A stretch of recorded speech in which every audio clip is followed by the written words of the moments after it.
Hello दोस्तों, स्वागत है आप सभी का। आज के वीडियो में हम कुछ जिज्ञासाओं के ऊपर चर्चा करेंगे। जैसे कि एक कमेंट था कि हमें अपने जीवन में अपने हार्ड वर्क की तरफ ज़्यादा फोकस करना चाहिए या फिर हमें अपने किस्मत पे ज़्यादा विश्वास करना चाहिए।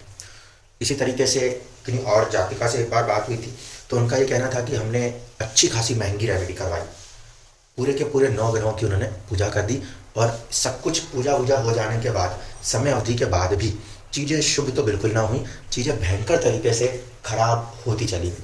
तो क्या उपाय करना भी कोई मायने रखता है, या उपाय करना भी एक प्रकार से सिर्फ और सिर्फ धोखा ही हो जाता है? मैंने कई बार लोगों से रेमेडीज़ को लेके भी यही बात कही कि रेमेडीज़ भी बहुत लिमिटेडली ही काम करती हुई नज़र आई। कुछ लोगों के ऊपर जब हमने रेमेडीज़ दी, वहाँ पे उनको सॉल्यूशंस मिले, कुछ लोगों को वो सॉल्यूशंस नहीं भी मिले। तो अब ऐसा भी नहीं है कि रेमेडी काम कर नहीं रही या रेमेडी काम कर ही रही। ये एक्चुअल में क्या है, ये कम्प्लीटली इंडिपेंडेंट फैक्टर है कि उस व्यक्ति के अपने कर्म किस हिसाब से हैं। क्या वो माफ़ करने लायक कर्म है, या वो कर्म ऐसे हैं जो कि माफ़ नहीं किए जा सकते। अगर है तो फिर वहाँ पे आपको सहूलियतें मिल भी जाती हैं और कई बार नहीं भी मिलती। ठीक है, इसलिए पहली कंडीशन जब बात रेमेडीज़ की होती है तो वहाँ पे आपको दो चार बातें ढंग से समझना आवश्यक है। जैसे कि एक बहुत ही बड़ी मान्यता ये है हम लोगों के अंदर कि हम हजारों लाखों पापों को कर लें और गंगा जी में डुबकी कर लें, स्नान कर लें, तो हमारे सारे पाप धुल जाएंगे। ठीक है, जब ये वाली बात उठती है तो ये एक तरीके से क्या है, आप सामने वाले को एक व्यापार का मौका देते हो। वो जो जल है गंगा जी का, जो कि बिल्कुल पावन है, एक तरीके से ऊपरी शक्तियों से बन रहा है, उस तक को पैसे पे बेचा जा सके, इतनी आप हवा दे देते हो किसी चीज़ों को, कि उसका क्या है, फिर सामने वाला व्यक्ति हमारी भावनाओं का एक गलत उपयोग करना लग जाता है। ये बात मैं क्यों कह रहा हूँ, ठंडे दिमाग से अगर हम समझने की कोशिश करें, आपके अपने जीवन के कर्मों का फल ऐसा है, अगर वो साफ हो सकता है, वो मिट सकता है, तो उपाय खुद आपके पास चल के आ जाएगा। और अगर वो नहीं मिट सकता तो फिर जीवन के अंदर कोई भी चीज़ आपके जीवन की परेशानी का हल नहीं कर पाएगी। जब मैं ये स्टेटमेंट दे रहा हूँ, इतने बड़े लेवल पे ये स्टेटमेंट दे रहा हूँ गंगा जी को लेकर, तो बहुत सारे लोगों के जो एक तरीके से आस्थाएं हैं उस पर प्रश्न चिन्ह उठ जाएगा। लेकिन थोड़े से वक्त के लिए एक बार उस सीन को रिक्रिएट करते हैं जिसमें महाभारत में भीष्म जी लेटे हुए हैं शैया के ऊपर। पूरी महाभारत में सबसे ज़्यादा अगर पेनफुल डेथ देखी जाए तो वो कहीं ना कहीं भीष्म के पास थी। भीष्म के पास क्या नहीं था, एक इच्छा मृत्यु का अवतार था, एक ऐसी मृत्यु का अवतार जहाँ वो जिस दिन इच्छा कर लेते उस दिन ही उनकी मृत्यु हो सकती थी। यानी कि व्यक्ति को इतनी बड़ी ताकत दी गई थी कि जिस क्षण वो चाहते उस क्षण में ही वो अपनी मृत्यु सुनिश्चित कर लेते, और जितने 17 दिन 20 दिन जो भी अवधि है, उस अवधि का 18 दिन का तो युद्ध ही था, 20 दिन तो होंगे ही नहीं, जितनी भी अवधि तक उनको वहाँ पे उस शैया पे लेटे रहना पड़ा। वो चीज़ क्या थी? क्या वो किस्मत थी, क्या वह हार्ड वर्क था, या फिर क्या था? तो ये सवाल खड़े होंगे। अब मैंने यहाँ पे भीष्म जी का क्यों यूज़ किया, क्योंकि वो तो स्वयं ही गंगा के पुत्र हैं। तो क्या एक माता अपने पुत्र के सभी पापों को धोने के लिए नहीं आती? बिल्कुल आती। क्यों नहीं आती? सबसे पवित्र रिश्ता तो ये माना जाता है संतान और उसकी माता का। उसके बाद भी आप ये सोचते हो कि 1000 गलतियाँ करके उन्हीं में जाके एक डुबकी लगा लोगे और आप मुक्त हो जाओगे। तो जब उनके अपने पुत्र भीष्म पितामह, उनकी बारी आई, तो वहाँ पर भी तो मनुष्य जीवन में आने के कारण, भले वो गंगा पुत्र थे, मनुष्य जीवन में आने के कारण अपने जो भी चीज़ें हैं उनको तो भोगना ही पड़ा। किस्मत की बात क्या कहूँ, किस्मत तो यही कहूँगा कि व्यक्ति के पास इस बात का खुली एक छूट दी हुई थी कि इच्छा मृत्यु का वरदान, इससे बड़ा वरदान दुनिया में किसी के पास नहीं हो सकता कि वो व्यक्ति जब चाहे तब मृत्यु को हासिल कर सकता हो। लेकिन इससे ज़्यादा पेचीदगी भी किसी की नहीं होगी कि उस व्यक्ति को उस समय अवधि तक जीना पड़ा। कारण क्या है? कारण यह है कि एक प्रण खुद से लेके रखा हुआ था। एक तरफ प्रण है और दूसरी तरफ वरदान। जब स्थिति फंसने पर आ जाएगी ना, तो उस दिन आपको मिलने वाला वरदान भी आपका साथ नहीं देगा। अब इसी बात को कर्ण के कंटेक्स्ट में भी समझाऊंगा कि हार्डवर्क और लक के अंदर भी कोई ना कोई फैक्टर खड़ा होगा जिसे आप पीछे नहीं हटा सकते। यहाँ पर क्या था, भीष्म पितामह को वरदान था, बहुत अच्छी बात है कि वो इच्छा मृत्यु का वरदान रखते हैं, लेकिन भीष्म पितामह की खुद की एक प्रतिज्ञा काम करती है कि वो जब तक हस्तिनापुर को सेफ नहीं होते हुए देख लेंगे तब तक वो कहीं से कहीं तक अपने जीवन का अंत नहीं कर लेंगे। अब वरदान तो खड़ा है, किस्मत तो खड़ी है, लेकिन किस्मत के बीच में कोई दूसरी चीज़ हमने खड़ी कर रखी। ठीक है, हमने अपने लेवल पे कुछ ना कुछ ऐसा बना दिया है जिसको कि हमें अटलता से निभाना पड़ रहा है और वो चीज़ वहाँ पे फंस गई। अब इतनी सी चीज़ में जब तक कि वो युद्ध खत्म नहीं हो गया, जब तक हस्तिनापुर सुरक्षित हाथों में नहीं आ गया, तब तक व्यक्ति को जीवन के अंदर उस स्थिति का सामना करना पड़ा। जब ये पूछा गया कि ऐसा कौन सा कर्म है जिसकी वजह से इस तरीके से सारे के सारे कांटों पे जीना पड़ रहा है, तो उसमें क्या कहा गया था, यही कि 99th बर्थ से एक बर्थ पहले आपने किसी हिरण पे तीर चला दिया है, हिरणी पे तीर चला है और वो कांटों में गिर गई, उसके पेट में जो बच्चा है वो भी कांटों में चला गया, तो वही उतना भाग आपको भी भोगना पड़ रहा है। कुछ कर्म ऐसे हैं जो हमने किसी के लिए कर रखे हैं और वो माफ़ी के काबिल है या नहीं है, या हमें नहीं पता, क्योंकि हमारी जो मेमोरीज है उससे वो सारी चीज़ें वॉश आउट हो चुकी, लेकिन कहीं ना कहीं उस कर्म का कोई फल है जो कि एग्जिस्ट करेगा। तो यहाँ पे तीनों कंडीशनें बिल्कुल क्लियर है। इंस्पाइट कि वो पुत्र तो गंगा माता के हैं, लेकिन जो कर्म हमने किया है वो कर्म जरूरी नहीं कि वहाँ पे धुल ही जाएगा। उस कर्म का रिपीटेशन जिसके ऊपर आपने किया है उसने आपको क्या दिया, उसके ऊपर बहुत हद तक निर्भर होगा, पहली कंडीशन। इसलिए रेमेडीज़ तो ठीक है, रेमेडीज़ तो बस ये बताती है कि हाँ यहाँ पे कोई चीज़ लिखी हुई है, एक बोर्ड पे कुछ लिखी हुई चीज़ को मिटा देना, ये एक रेमेडी तो हो सकती है, लेकिन क्या उसके बाद वो चलेगा कि नहीं चलेगा ये कहना श्योर शॉट नहीं होता। तो पहली कंडीशन तो आई होप की बात आपको समझ में आनी चाहिए। रेमेडीज़ भी तब वर्क करेंगी जब ऊपर वाले ने कहा कि ठीक है आपका जो कर्म है, जो आपके किए हुए गुनाह है उसको माफ़ किया जा सकता है, तो अन्यथा नहीं, पहली कंडीशन। दूसरे साइड पे चलते हैं, हार्डवर्क वर्सेस लक की बात करते हैं। ये अभी बात मैंने रेमेडीज़ को लेकर समझाई कि सबसे पावरफुल चीज़ भी वहाँ पे रेमेडी में काम नहीं आएगी जब वो चीज़ कहीं पर होने पे आ जाएगी। तो चाहे वो रेमेडी आपने 5 रुपये की कर रखी हो, चाहे 5 लाख करोड़ की कर रखी हो, कोई फ़र्क नहीं पड़ता। आपसे रेमेडीज़ कराई जा सके उसके लिए ऊपर वाले ने आपको धन दौलत सब कुछ दे दी होगी, लेकिन फिर से वही बात है, जो चीज़ आपके लिए लिख दी होगी उसको दुनिया का कोई भी व्यक्ति इधर से उधर तक नहीं कर पाएगा। और जहाँ आपके लिए सॉल्यूशंस लिखे होंगे तो आपके जीवन के अंदर कितनी भी बड़ी प्रॉब्लम क्यों ना खड़ी हो जाए उसका सॉल्यूशन जरूर मिल जाएगा अगर आपके लिए लिखा होगा तो। जैसे कि अब इस रेमेडीज़ को माइनस कर देते हैं। अब यहाँ पे देखते हैं हार्डवर्क और लक। इसमें सबसे पहला एग्जांपल ले रहे हैं स्वयं अर्जुन का, ठीक है। ये कैरेक्टर मोस्ट इंपॉर्टेंट कैरेक्टर है पूरे के पूरे महाभारत में। इनका जो कंसर्न है वो सबसे ज़्यादा पावरफुल कंसर्न है। एक ऐसा योद्धा जो चलती हुई मछली के आंख पे तीर से वार कर सकता हो, एक ऐसा व्यक्ति जो अपने एक अस्त्र शस्त्र से पूरी की पूरी शक्तियों से पूरी दुनिया को हिला सकता हो, वो व्यक्ति भी समय आने पर बांध दिया जाता है, ध्यान रखना। तो ठीक है, आप कितने भी हार्ड वर्किंग हो, आपके पास कितना भी नॉलेज है, आपके पास सब कुछ होगा, फिर भी वो परिस्थितियाँ आपको उस समय बांध देंगी जब आपके पास कोई भी सेकेंडरी रेमेडी आने को नहीं होगी तब, ठीक है। व्यक्ति का खुद का नॉलेज भी उसके काम नहीं आएगा, ये मैं करंट के कंटेक्स्ट में बात करूंगा, लेकिन अभी मैं अर्जुन के कंटेक्स्ट में बात कर रहा हूँ। एक सबसे बड़ा धनुर्धर व्यक्ति है, दूसरा है भीम जो कि बहुत ही शक्तिशाली व्यक्ति है। दोनों के दोनों करने पे आते तो बहुत कुछ कर देते। जिस दिन उस दुष्ट क्रीड़ा के अंदर वो स्थितियाँ पैदा हुई तो युधिष्ठिर की वजह से, उनके एक प्रण की वजह से पांचों के पांचों भाइयों के हाथ बन गए। जब परिस्थितियाँ किसी को रोकने पे आ जाएंगी तो कोई फ़र्क नहीं पड़ता आप कितने हार्ड वर्कर हो, आप कितने पॉजिटिव हो, आपकी कितनी काबिलियत है, लेकिन जब होने पर आएगी तो आपके हाथ बांध दिए जाएंगे, इधर से नहीं तो उधर से, उधर से नहीं तो किधर से। ये बात को अपने अंदर पहले से समझना पड़ेगा। क्यों? क्योंकि टाइम, काल is the most powerful thing पूरी दुनिया में। पूरी महाभारत के पहले जो सामने आता था वो काल था। समय और काल सबसे ज़्यादा पावरफुल चीज़ है। वो जब आ जाएगा तो वो आपके हार्डवर्क को भी पीछे छोड़ सकता है। वो आ गया तो आपके लक को सपोर्ट भी कर सकता है, और वो आ गया तो आपके लक को डिस्ट्रॉय भी कर सकता है। सब कुछ सिर्फ काल पे निर्भर करता है। अर्जुन के केस में जिस समय पर चीरहरण हो रहा है, अर्जुन से लेकर भीष्म पितामह तक हर व्यक्ति के हाथ बंधे पड़े। धृतराष्ट्र आंखों से अंधे थे, ये प्रॉब्लम नहीं थी। वो राजा होकर भी सही और गलत नहीं कर सकता था, ये अंधापन दिखाना सबसे बड़ी चीज़ है। भावार्थ यही था पूरे कहीं ना कहीं महाभारत के अंदर। पुत्र के लोभ में, पुत्र के प्रेम में, पुत्र के मोह में जो धृतराष्ट्र है आंखों से अंधा नहीं है, वो आत्मा से अंधा है। और जब कभी भी कोई आत्मा किसी लोभवश, लालचवश अंधी हो जाती है और उसके सामने हो रही चीज़ें उसको सही और गलत की अनुभूति नहीं देती, तो वो आत्मा अपने 100 पुत्रों को और साथ ही साथ अपने साम्राज्य को और उसका साथ देने वाले हर व्यक्ति कहीं ना कहीं बर्बादी का सामना झेलते हैं। इस पूरी ड्यूरेशन के अंदर सिर्फ एक व्यक्ति था जो बाहर हो गया था, और वो कौन थे? वो थे विदुर। इसीलिए आप देखेंगे कि पूरे महाभारत में सबको सब कुछ होगा, सिर्फ विदुर ही ऐसे रहेंगे जो सुरक्षित रहेंगे, जिसने उस समय अवधि में सही फैसले पे अपनी मोहर लगा के रखी। उसने उसका हिस्सा बनने से इनकार कर दिया। तो कंडीशन भी बस एक क्लियर है, जब कोई चीज़ आई, हाथ बांधने के लिए आई, तो उस परिस्थिति में किसी भी दूसरे व्यक्ति ने कुछ नहीं कहा, फिर चाहे वो कर्ण खुद हो, चाहे वो भीष्म पितामह ही क्यों ना हो। तो पहली कंडीशन, अर्जुन के हाथ नहीं सबके हाथ बन जाएंगे, हार्डवर्क, बड़े से बड़े योद्धा जो है वो नेक समय के लिए निस्तेज हो जाएंगे जब वो काल आएगा। दूसरी कंडीशन कि क्या किस्मत की बात होती है।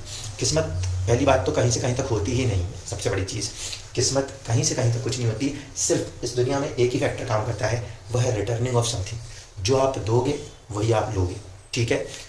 अर्जुन ने कहीं किसी के प्राणों की रक्षा भी की है और कहीं किसी को माफ़ भी किया है, और बदले में उससे उतनी ही चीज़ों के लिए प्राणों की रक्षा भी होगी और माफ़ी भी होगी। अर्जुन की मृत्यु निश्चित थी। अगर इंद्र से दी हुई शक्ति अर्जुन को लग जाती तो पूरी पिक्चर बदल जाती, लेकिन इनको बचाने के लिए उस युद्ध से पहले ही जन्म होता है किसका, घटोत्कच का। यानी कि जब हम बात करते हैं भीम के पुत्र के, भीम का जो पुत्र है उसका जन्म, यानी कि रेमेडी तो बहुत पहले ही पैदा हो चुकी थी, घटोत्कच। जो उसको बुलाया इसीलिए गया। किसी का एक का और प्रश्न भी था कि क्या राक्षस होना खराब है, तो नहीं, राक्षस होना कोई खराब नहीं। राक्षस एक्चुअल में उस प्रवृत्ति को दिखाया जाता है जहाँ व्यक्ति हर तरह के दुख को झेल लेगा दूसरे की रक्षा करने के लिए, पॉजिटिव है वो। घटोत्कच को राक्षस के रूप में दिखाया गया है, भीम के पुत्र को राक्षस के रूप में दिखाया गया, और उसका जन्म तो युद्ध के बहुत पहले ही कर दिया गया है कि इसको ही आगे जाके इनकी सुरक्षा के लिए खड़ा होना है। तो किस्मत क्या है, अब सवाल ये है किस्मत क्या है। किस्मत वो पॉइंट फैक्टर है जहाँ पर कि चीज़ें अगर होने पर आ रही होंगी और आपके लिए कोई चीज़ सुरक्षित रखी गई होगी तो आपको सुरक्षा दे दी गई। यहाँ पे क्या पता नहीं था घटोत्कच को कि उसकी मृत्यु हो जाएगी, जानने के बाद भी वो व्यक्ति युद्ध लड़ने जा रहा है और ये मान के जा रहा है, कृष्ण ने कह के भेजा है कि इस शक्ति को ख़त्म सिर्फ तुम करोगे क्योंकि तुम ही राक्षस हो, तुम ही रक्षक हो।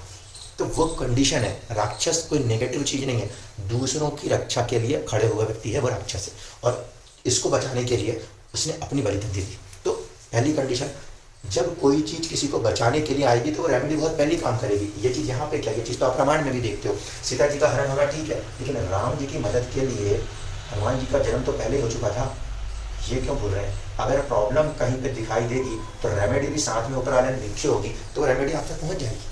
आप उस तक खुद जाओगे, वो आप तक खुद आएगी। कुछ हद तक वो जा रहे हैं, कुछ हद तक ही आ रहे हैं, खुद हो रहा है। रेमेडी अगर यहाँ पर थी तो जब बुलाया गया उस समय वो व्यक्ति सामने खड़ा हुआ और सॉल्यूशन हो गया। लक यही बात का है, आपने अगर कुछ अच्छा किया था और उसके बदले में आपके लिए अच्छा आना था तो कोई उसको रोक भी नहीं सकता। इसलिए पहली कंडीशन पूरे के पूरी, चाहे रामायण को लगा लीजिए चाहे महाभारत लगा दीजिए, थ्योरी तो कर्मा की है। आपके किए हुए कर्म के ही फल लौट के आपके पास आते हैं। अब आप उसको हार्डवर्क समझ लो या आप उसको लक समझ लो, उससे कोई भी फर्क पड़ने वाला नहीं है। क्यों? क्योंकि कुंडली बन जाने की स्थिति तक, जब तक कि वो कुंडली जन्म के समय बन रही है, वो तो आपके पिछली चीज़ों को दर्शा रही है। इस जन्म के अंदर आपको पूरी आज़ादी दी गई है कि आप अपनी चीज़ों को कितनी बारीकी से इतना बेहतर कर सकते हैं। इस पर्टिकुलर बर्थ को लेकर उन्होंने बस इतना लिखा कि कर्म के फल दिए जाएंगे, लेकिन आज़ादी तो दी गई है ना। भीष्म पितामह के पास आज़ादी तो थी ना कि वो उस समय उस स्थिति में उस सभा से बाहर हो जाए। अर्जुन के पास आज़ादी नहीं थी क्योंकि अर्जुन के हाथ बांध दिए गए थे। भीष्म के पास आज़ादी थी बट नहीं कर पाए। तो कुछ जगहों पर ज़िंदगी ने आपको फ्रीडम दी हुई है, वहाँ तक आप अपने एफर्ट्स को कर सकते हो, लेकिन कोई भी चीज़ जो कि स्पेसिफिकली गलत कर चुके हैं और उसका अब रिजल्ट गलत मिलना ही है, उसको अगर आप सोचते हो कि वो माइनस हो जाएगा तो ये भी नहीं होगा। ठीक है, पहली कंडीशन, इस बात को समझिए। आपका हार्डवर्क इस जन्म के अंदर आपसे मेहनत तो करवा सकता है, और हो सकता है कि इस जन्म के मेहनत का फल कहीं और किसी रूप में दे, क्योंकि आखिरकार श्लोक तो इसी बात पे खड़ा हुआ था कि कर्म का फल वो आपके हाथ में ना होगा। वो कर्म का फल कब मिलेगा ये आगे जाके सुनिश्चित होगा, ये जरूरी नहीं कि वो फल इसी समय अवधि में मिल जाए। इसीलिए आपसे वर्क कराना, आपको रिसोर्स देना, ये भी ज़िंदगी तय करके लेकर आएगी, वहाँ तक कराएगी और आपको एक आज़ादी देगी कि ठीक है, ये और वो दो परिस्थितियों के बीच में फैसला कर लीजिए।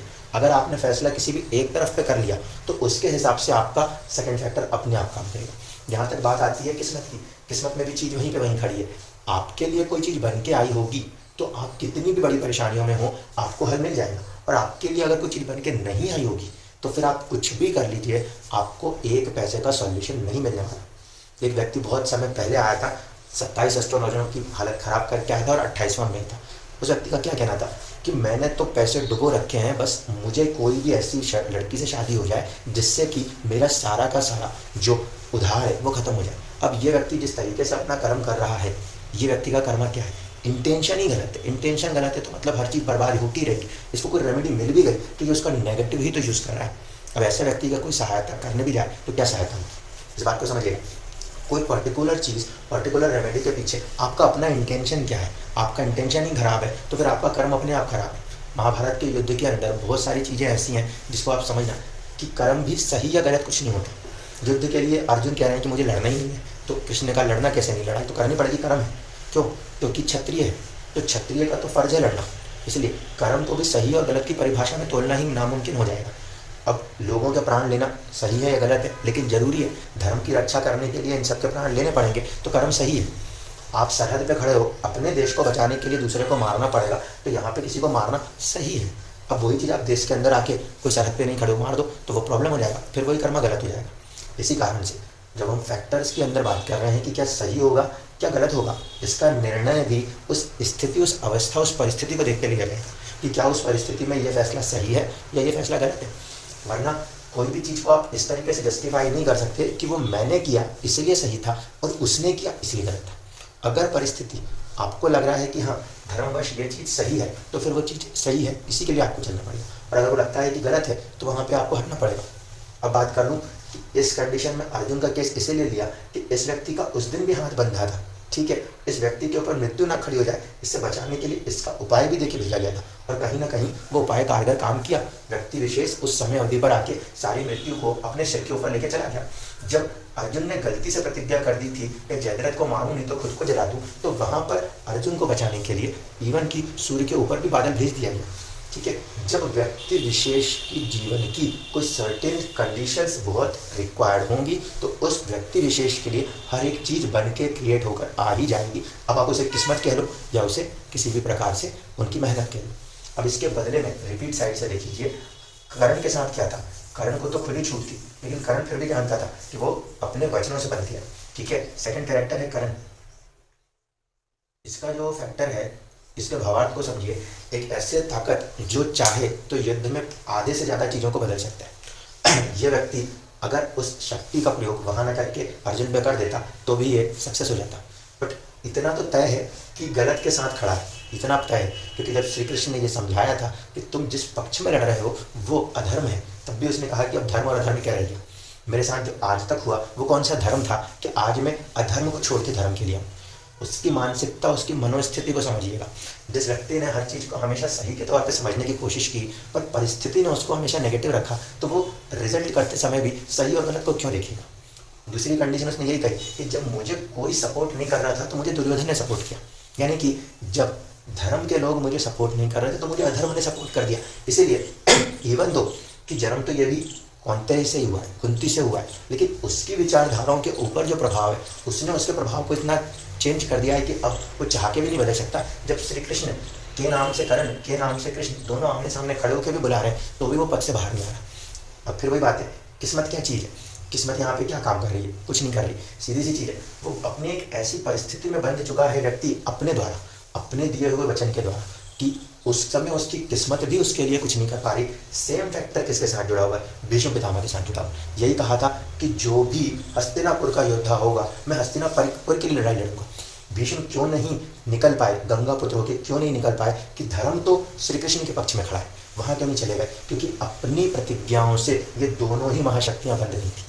अब ये कोई आम पुरुष भी ये भी नहीं थे, ये दोनों के दोनों, लेकिन इनकी परिस्थितियाँ, इनके किस्मत में इनको मिलने वाले मौके को भी रोकने को तैयार बैठी थी, क्योंकि मृत्यु होना तय है। अगर भीष्म पितामह उस प्रतिज्ञाओं से नहीं बंधते तो वो इच्छा मृत्यु और मृत्यु नहीं होती, लेकिन मृत्यु सबसे बड़ा सत्य था, होनी थी, सो हुई। कर्ण भी उसी स्थिति में था, कर्ण भी इससे बाहर नहीं निकल पाया, वो कंडीशन वहाँ तक आई।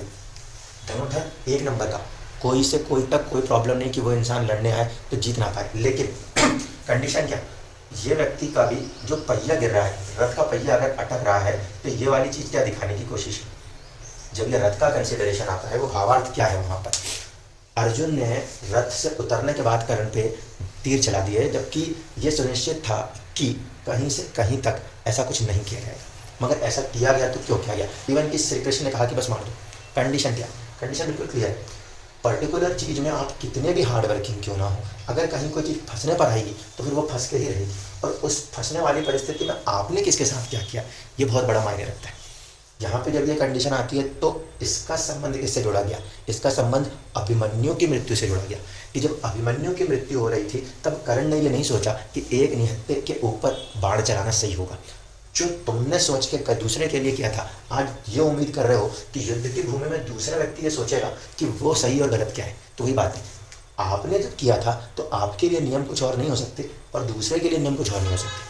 जिस भावना के साथ आपने किया था, अब आप ये नहीं कह सकते कि मेरे से गलती होगी, क्योंकि मौका दे रही थी ज़िंदगी कि ठीक है अपने हथियार नीचे रख दो, वो निहत्था है, लेकिन आपने हथियार नहीं रखे।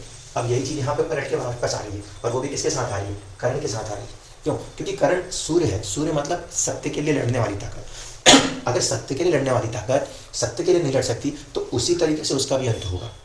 ठीक है, कृष्ण जी और राम जी दोनों ही विष्णु अवतार हैं। जब बाली को छिपके मारा था, यानी कि सही से सही नहीं किया था, गलत किया था, तो बदले में बाली को यह कहा था कि अगले जन्म में मेरी मृत्यु का कारण तुम बन जाना, तो वापस पलट के वो चीज़ दी थी। वही चीज़ यहाँ पर है। कर्ण भी सूर्य से ही आया है, सूर्य वंश या सूर्य पुत्र है, और सही का साथ नहीं दे रहा, तो फिर पलट के जो गलत है वो गलत की चीज़ ही होगी। यहाँ पे पहिया फंस जाना क्या है? आप कितने भी हार्ड वर्किंग हो, लेकिन जो आपने गलत कर रखा है वो तो गलत है। अब उसके बाद जब उसने अर्जुन से कहा कि नहीं ये चीज़ गलत है, तो सीधे सीधे कहा गया कि जो किया गया था वो भी गलत है, इसलिए कुछ गलत गलत नहीं है। तो कंडीशंस बिल्कुल क्लियर है। आपका क्वेश्चन इस बात का था कि मुझे हार्ड वर्क के साथ चलना है या मुझे लक के साथ चलना है। पहले तो इस चीज़ को अपने दिलो दिमाग से निकाल दीजिए। आपको सिर्फ चलना है, इस पर ध्यान दीजिए। आप इस ज़िंदगी में आए हो, इस ज़िंदगी को किसी भी तरीके से चलना या चलाना है। एक कठपुतली की तरह हम सब चल रहे हैं, आप ही क्या मैं भी, हर व्यक्ति कठपुतली की तरह चल रहा है। और जब जिस कर्मा को खुलना है वो खुलेगा, और जो आपके पास आना है वो आ जाएगा। और जिस दिन वो आपके पास से जाने के लिए होगा, उस दिन आपके पास कुछ भी हो, ठीक है, आपके बाजू में रखी हुई दवाई भी आपके बाजू में रखी हुई दवाई भी आपको नहीं मिलेगी। जैसे इसका पहिया जो धंस गया था वो निकल नहीं रहा था, ठीक है। अगर सॉल्यूशंस आपके लिए लिखे हैं तो आपको मिलते हैं, और अगर वो आपके लिए नहीं लिखे तो नहीं मिलते। यहाँ पे कहूँगा तो क्या है कि बहुत सारी बातें आपको ऐसे लगता है कि हवा हवा ही है। एक केस वो भी था, एक व्यक्ति हॉस्पिटल तक गया, आधे घंटे बाद हॉस्पिटल से निकल के घर आने को हो गया, और रास्ते में ही हार्ट अटैक आ गया और चल बसा। वो जब रास्ते में वापस आ रहा था, ये जीवंत केस है, जब वो व्यक्ति रास्ते में वापस आ रहा था, उतनी देर में भी उसको बेचैनी हो जाती, हॉस्पिटल में बेचैनी हो जाती, तो कम से कम वहीं पर देख संभाल लेते। लेकिन चीज़ें और परिस्थितियाँ काल पे निर्भर करती हैं, समय पर निर्भर करती हैं। जब कोई समय किसी चीज़ को करने या कराने पे आ जाएगा तो वो किसी के बस में नहीं होगा, किसी के रोके नहीं रुकेगा। इस कारण से सबसे मेजर फैक्टर सपोर्ट हम सिर्फ काल को देते हैं कि काल अगर किसी चीज़ को कर रहा है, समय अगर किसी चीज़ को कर रहा है तो समय पर अपने आप को संभालना है। अगर समय ने किसी चीज़ को हमारे लिए डिस्टर्ब करना ठान लिया तो फिर आपकी दुनिया की कोई शक्ति उसको चुनौती नहीं दे सकती। यही एक मेजर फैक्टर है जिसको कि दिमाग में लेकर चलना पड़ेगा। आप 1000 सॉल्यूशंस निकालने जाओ, अगर सॉल्यूशन आपके लिए बने हैं, हनुमान जी श्री राम जी के लिए बने थे, एक दूसरे को ढूंढ लिया, ठीक है। घटोत्कच का जन्म अर्जुन की रक्षा के लिए हुआ था, समय आने पर वो वहाँ पे जाके खड़ा हो गया। सॉल्यूशंस आपके लाइफ के लिए बनाने वाले ने बनाए होंगे, और जब आप प्रॉब्लम में आओगे तो सॉल्यूशन भी आपके पास खुद चल के आएगा। इसकी कोई ढूंढने इसी चीज़ को करने की जरूरत नहीं है। आपसे ज़्यादा इस पृथ्वी पर चलाने वाली ताकतें कहीं ना कहीं उस पर काम कर रही होंगी, लेकिन फिर वही कंडीशन है कि किसने क्या कर्म कर रखा है, उसका क्या फल देना है, ये भी उसको पता है। ऐसी कंडीशन में आपके पास सॉल्यूशन होते हुए भी सॉल्यूशन काम नहीं आएगा। लाखों करोड़ों रुपए एक व्यक्ति के पास थे, कोविड के समय की बात है, एक व्यक्ति के पास पैसा नहीं था, इवन दो बहुत रिलेटिव्स थे, ठीक है, दोनों रिलेटिव्स थे, एक के पास खूब पैसा था लेकिन हॉस्पिटल में उस समय जगह नहीं मिल रही, और दूसरे व्यक्ति के पास कोई धन दौलत बहुत नहीं थी, लेकिन उसका व्यवहार ऐसा था, उसकी पहुंच इतनी ताकतवर थी अपने व्यवहार से कि एक फ़ोन कॉल करने पर हॉस्पिटल में जगह भी मिली और इलाज भी हो। तो समय की ताकत है, समय जिसके फेवर में खड़ा है, काल अवधि वक्त जिसके साथ खड़ा है, उसके पास कुछ ना होकर भी सब कुछ हो जाएगा। और वही समय यदि आपके साथ नहीं खड़ा तो आपके पास सब कुछ होते हुए भी आपके अगेंस्ट में चीज़ें चली जाएंगी। महाभारत के युद्ध के अंदर कौरवों के पास सबसे शक्तिशाली योद्धा थे, कौरवों के पास सबसे ताकतवर श्री कृष्ण की दी हुई सेना थी, लेकिन समय वक्त और काल सही और गलत के फैसले में सही के साथ खड़ा था। इसीलिए कितनी भी ताकतवर सेना, कितने भी योद्धा, 100 पुत्र, इतनों के बाद भी 5 लोग, एक कृष्ण, 6 लोग और कुछ सेना सब पे हावी होगी। कंडीशन वही है, काल सही और गलत को देख के जिसके साथ खड़ा हो जाएगा चीज़ें उसके लिए होने लगेंगी। अगर आपकी चीज़ें सही है, जब यहाँ पे इसने एक्शन दिया, इसने माना कि मैंने जो किया वो सही है, तो फिर अगर आपने जो माना वो सही है, वही चीज़ अब आपके साथ हो रही है, अब आप उसको गलत नहीं मान सकते। निहत्थे अर्जुन को मारते समय आप बड़े खुश थे कि सब सही है, तो आज अगर आप निहत्थे मार रहे हो तो अब आपको ये कहने का हक नहीं है कि अब गलत हो गया, क्योंकि जब उस समय वो सही था तो आज भी वो सही है। ठीक है, इस बात को दिमाग में रखना पड़ेगा। आपके कर्म के समय अगर आपने किसी भी चीज़ को गलत और सही को सही में डिफरेंट करते समय, डिफरेंस लाते समय अपनी इच्छाओं को, अपनी मर्जियों को सही और गलत से ज़्यादा आगे रख दिया है, तो फिर जो हो चुका वो हो चुका, और जो हो चुका पे उसी को करना है। कर्म के अंदर जो कर्म हम कर चुके हैं उसी को हमें वापस लेना है, इसलिए इस बात को ध्यान रखिएगा। फैक्टर ऑफ उसमें ना तो आपका हार्डवर्क है और ना ही आपका लक है, आपको सिर्फ और सिर्फ कर्म करना है। हार्डवर्क का कुछ नहीं होता। हार्ड का मतलब है कि बहुत कठोर भी तो आप तब करोगे जब आप परिश्रम करने के लिए बनेंगे। आपको सिर्फ कर्म करना है, और किस्मत भी कुछ नहीं है। जो आपने दूसरों के लिए किया है या आप कर रहे हो, वही चीज़ जब पलट के आएगी तो बस वो चीज़ आपके लिए होगी। जहाँ तक बात थी रेमेडीज़ की, इसलिए मैंने उसको वहाँ पे क्लियरली बोला कि गंगा जी के पुत्र होने के बाद वो जो उनकी माता है, वो वहाँ पे उनके पाप नहीं धो पाएंगे। जो चीज़ कर दी गई है वो कर दी गई है, ठीक है, उसको कोई दूसरा किसी तरीके से मिटा नहीं सकता। हमें बस इतनी चीज़ों से संभलना है कि हमें कोई चीज़ गलत होने से ही, अपने आप को कोई चीज़ गलत करने से ही रोकना है, क्योंकि वही फॉर्मेशन आपके पास रिटर्न होके आएगा। आप कोई चीज़ दोगे, वो चीज़ उस समय नहीं आएगी, बाद में आएगी, बट वही चीज़ रिटर्न होके आएगी जो आप दोगे। इसने हथियार रख दिए होते तो जाहिर सी बात थी कि कृष्ण ने अर्जुन के भी हथियार रखवा दिए होते। स्टेटमेंट बिल्कुल क्लियर था। जो किया जा रहा है रिजल्ट उसी के बदले मिल रहा है। तो जो आप कर रहे हो, जिस भावना से कर रहे हो, आपने सही मान के कर लिया, वही चीज़ दूसरा व्यक्ति भी सही मान के आपके साथ करेगा। अब आपको उसको भोगना ही भोगना है। इसलिए ना तो आपको हार्डवर्क की तरफ की सोचनी है, ना आपको लक की तरफ की सोचनी है। आपको बस इतना सोचना है आप जो कुछ भी कर रहे हो वो किसी का लिया या किसी का दिया है, और जो दूसरे के लिए कर रहे हो वो कितना सही है या गलत है। अगर इतनी सी बात को समझ के आप चल रहे हो तो लाइफ में कोई दिक्कत नहीं। जहाँ आपके लिए प्रॉब्लम लिखी होगी वहाँ आपका सॉल्यूशन भी लिखा होगा। बहुत से लोग ये मानते हैं कि मेरी ज़िंदगी में सिर्फ दुख और दुख ही लिखा है। वो ये भूल रहे हैं कि उस दुख को लड़ाने के लिए, उस दुख से निकालने की शक्ति भी आपको दी जा रही है। आप इस वाले साइड को देखना भूल जा रहे हैं। आप बस दुख को देख रहे हो, ये नहीं देख रहे कि उस दुख की परिस्थिति से आप निकल रहे हो तो कोई शक्ति आपको उसमें मदद कर रही है। अगर आप इसको समझने लगोगे कि दुख के ऊपर केंद्रित नहीं होकर उस शक्ति की तरफ आओ जो आपको निकालने की कोशिश कर रही है, तो आप उसकी मदद कर रहे हो खुद को मदद करके। साइकोलॉजिकली इंसान का दिमाग जिस चीज़ पे फोकस कर जाता है वो उस चीज़ को बहुत तेज़ी से देखने लगता है। अगर आप प्रॉब्लम को ही देख रहे हो तो आप सिर्फ परेशानी को देख रहे हो, लेकिन यदि आपका दिमाग प्रॉब्लम से ज़्यादा उसके सॉल्यूशन को देख रहा है तो आप सॉल्यूशन को देख रहे हो। इसलिए अब चाहे आप एस्ट्रोलॉजी से जाओ, चाहे आप साइकोलॉजी से जाओ, जिसमें आपका दिल, दिमाग, बुद्धि तीनों चीज़ लग जाएगी, वही चीज़ आप कर पाओगे। अगर आप ये देख रहे हो कि मेरे पे तो सिर्फ परेशानी आ रही है, और आप उस परेशानी में ये नहीं देख रहे कि कोई तो शक्ति है जो आपको उस परेशानी में भी खड़े रख पा रही है, सुसाइड भी नहीं करने दे रही, कोई चीज़ नेगेटिव भी नहीं करने दे रही, लड़ने को मजबूर कर रही है और लड़ा रही है। हर एक दिन जब परेशानी बढ़ रही है तो आप हर एक दिन एक ताकत आपको और फोर्स कर रही है निकालने के लिए। अगर आप अपने आप को पॉजिटिव कर लो कि जो ताकत आपको सपोर्ट कर रही है निकालने के लिए, आप उसके पक्ष में तो खड़े हो जाओ कि ठीक है, कोई ताकत मेरे पीछे काम कर रही है, मैं खुद भी तो अपना काम करूँ। उस कंडीशन में प्रॉब्लम्स तो आएंगी पर आप निकल जाओगे। लेकिन 90% लोगों का माइंडसेट में प्रॉब्लम क्या है, वो प्रॉब्लम को देख रहे हैं, वो सॉल्यूशन को नहीं देख रहे। यानी कि वो अपोजिट फैक्टर की ताकत को ज़्यादा बढ़ा रहे हैं, और उसके चक्कर में उनके पीछे जो भी नेचुरल एनर्जी फोर्स कर रही है उसके ऊपर और ज़्यादा दबाव आता है। इस कारण से लाइफ के अंदर प्रॉब्लम्स तो सबकी हैं, प्रॉब्लम्स से ज़्यादा उन प्रॉब्लम्स को कैसे सॉल्व करें, इस पर आप अपना दिमाग लगाना शुरू कर दो। लाइफ के अंदर की प्रॉब्लम्स खत्म हो जाएंगी, क्योंकि आपका जीने का नज़रिया ही चुनौतियों से आपको रास्ता निकाल के देने लगेगा। और जितनी ड्यूरेशन में भी जिसकी लाइफ स्पैन इस धरती पर जितने भी वक्त का लिखा होगा, उतना तो अपने आप ही निकल जाएगा। चाहे आप उसे हंसकर निकालोगे, चाहे आप उसे रोककर निकालोगे, फैसला आपके ऊपर होगा। लेकिन अगर आप अपने साथ अपने लिए खड़े होकर निकालोगे तो कम से कम आप में हिम्मत रहेगी और आसानी से आप चीज़ों से बाहर निकल जाओगे। जब आप दूसरे अपने दुश्मन के साथ खड़े होगे तो जाहिर सी बात है आप अपने आप को भी परेशान करोगे और काफ़ी हद तक नेगेटिव हो जाओगे। तो होप कि जो आपका मेजर कंसर्न क्वेश्चन था वो आपको समझ में आ गया होगा। आपको इनमें से किसी चीज़ की तरफ नहीं भागना। कुंडली में कोई ग्रह कहीं बैठा है, वो पिछले जन्मों के कर्म से बैठ गया। अब इस जन्म में आप अपने कर्म, अपनी साइकोलॉजी, अपनी सोच को पॉजिटिव रख के काम करो, ताकि अब जब अगले बार जीवन में आप वापस लौटोगे तो कम से कम वो चीज़ें नहीं होंगी, उतनी नेगेटिव नहीं होंगी जितनी कि आज आपको फेस करनी पड़ रही हैं। जैसे कि भीष्म पितामह का एग्जाम्पल फिर से बोल रहा हूँ, हिरण को नहीं मारा होता, वो परिस्थितियाँ नहीं आती, तो इच्छा मृत्यु के वरदान से लेकर हस्तिनापुर की सुरक्षा तक की जो इतनी प्रतिबद्धता दिखाकर वो सैया पे लेटना पड़ा है, वो नहीं लेटना पड़ा होता। कर्म का फल है, वो लौटेगा जरूर, आज नहीं तो कल लौटेगा। पर व्यक्ति जब भी किसी कर्म को कर रहा है, every action has an equal and opposite reaction. Newton की थ्योरी जीवन के साथ ही चलेगी, इसको मान के चलिएगा। वो भले आज हो पाए तो आज, और आज नहीं होगा तो कभी आगे पलट के आएगा, बट आएगा जरूर, क्योंकि कर्म भी ऊर्जा के साथ ही होते हैं और चलते हैं। धन्यवाद।